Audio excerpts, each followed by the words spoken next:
The idea with these library processes is that you can download them, you can update them to fit your situation, and then use them. Use them in TouchStone. Implement them and use them. Don't wait until the end of the year to update everything and implement it. Don't wait till every process is documented before you implement it with your employees. Don't wait. There's no reason to wait. As soon as a process is done, you feel good about it, which can happen quickly with one of the library processes, implement it. Sit down in your department meeting, sit down in a one-on-one meeting and say, hey, this is a new process. I know you all been doing this for the last 10 years the same way, but let's just go over it because we're looking for efficiency, we're looking for consistency. If it's something new, say this is new and exciting, let's talk about how it's done. So you implement it right away. So this is a relatively new library process. It's called reputation monitoring. I've clicked on it a few times through this session. So we're in getting the business. This is a getting the business thing.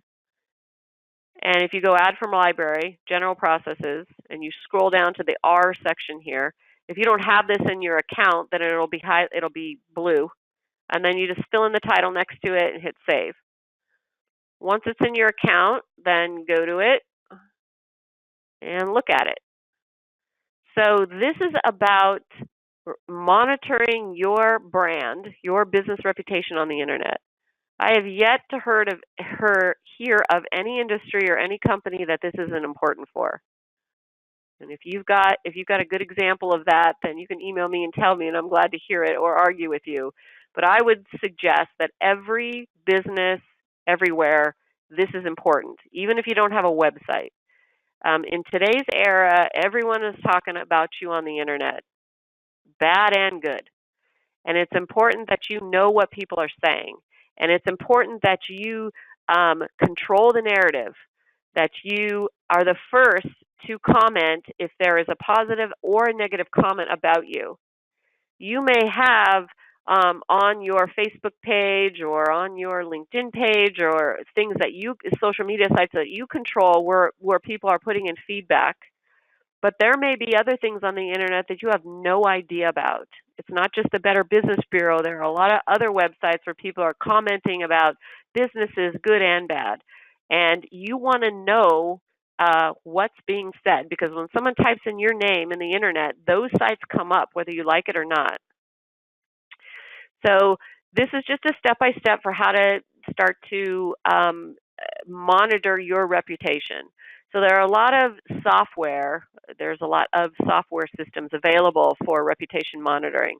And this is just a simple work plan telling you the basic channels that you need to monitor and just giving some different free platforms that you can use to software you can implement to do that. And it'll just create alerts for you. So if somebody mentions your business name on the internet in any place, the software will alert you. It's not doing anything about it. It's just notifying you, which is important. This is just a work plan for you to start to create a list of questions and responses for your reputation monitoring. So this is just a placeholder, and you'll want to go in and create this work plan.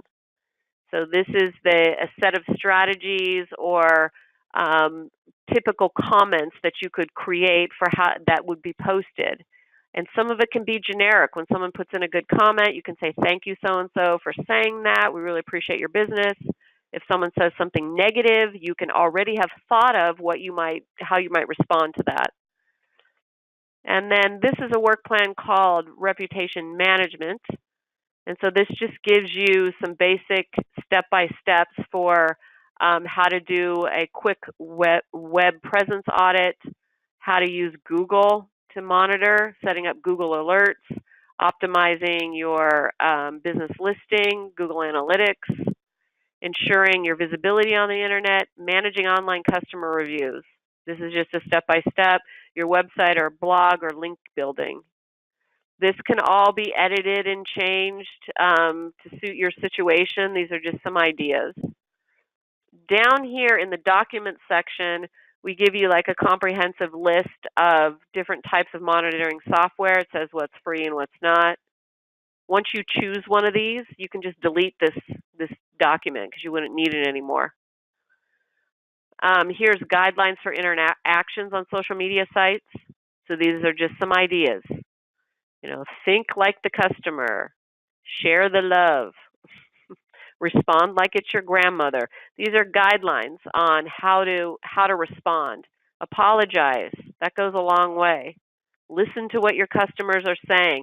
Don't get into arguments. God, I saw this the other day I wanted to argue with this vendor. I won't say who it is, but they were arguing with the customer on their social media site, like telling them they were wrong. You never want to do that, even if they are wrong. Don't argue with them. It just makes it worse. So think about these guidelines. Use these guidelines to come up with your example responses. This is a list of common customer review sites. So if you don't know, these are the places that your customers are typically going to complain about you, or to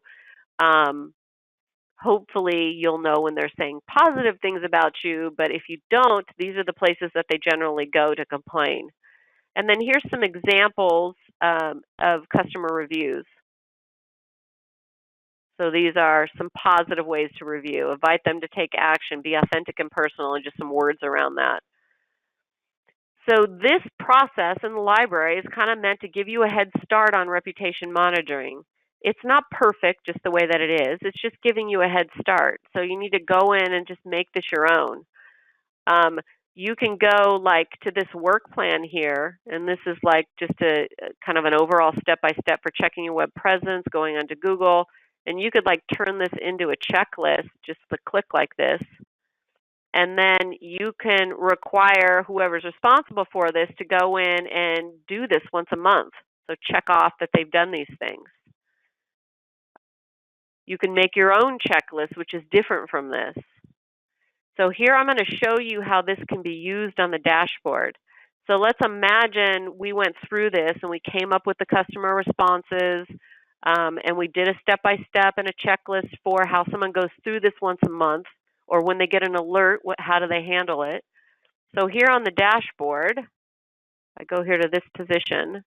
This reputation monitoring has been linked to this position, I think. And it hasn't, so this will be a good example. I'm just going to go back to this process.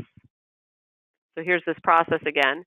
And now I'm going to link it to this position I'm logged in as. So this is the manager of admin finance. I'm going to link this process. Now this is giving me access to this process. I just put it on the admin finance manager's job description. And if I go back here to the dashboard and I click here, now we're going to see it in the control panel. Now, if I'm doing reputation monitoring for the month, I would click on this process. I could read these work plans and kind of remind myself of what to do. I could go down to the example of responses because maybe I've gotten an alert that somebody has put something on Facebook, a review. I could go down here to these examples and say, okay, which one of these do I want to use? I could highlight this from here, copy, and then I go to Facebook and I paste it. So these could be just a boilerplate set of reviews, and as people are doing the monitoring, it's all right here for them to have access to. Then I could go to this checklist right here, and I could call this May 2019, and then I could go and check that I've done this. So when my manager looks at this, they know that I've done the reputation monitoring for the month or the week or the day, and then I save this. It date and time stamps it when you save it. So the save as can be, it doesn't need to be a date because the date's always going to be here, but it could be. So this is just, a quick example of what I mean by implement and use in TouchStone. And see how helpful that would be. Because if my manager wanted to know, was the reputation monitoring done? Who complained about us? What were the responses? They could go to all the social media sites and look at it, but that's difficult. Or they could run a report in TouchStone, for reputation monitoring, and they could see a list of everything that was done that month, which is more useful. The manager could ensure that it was done and then see how those responses played out or what responses were used. So think about this reputation monitoring process if you want to implement it and use it. If this is the first thing that you've ever used on the dashboard, then give it a try. See how it goes.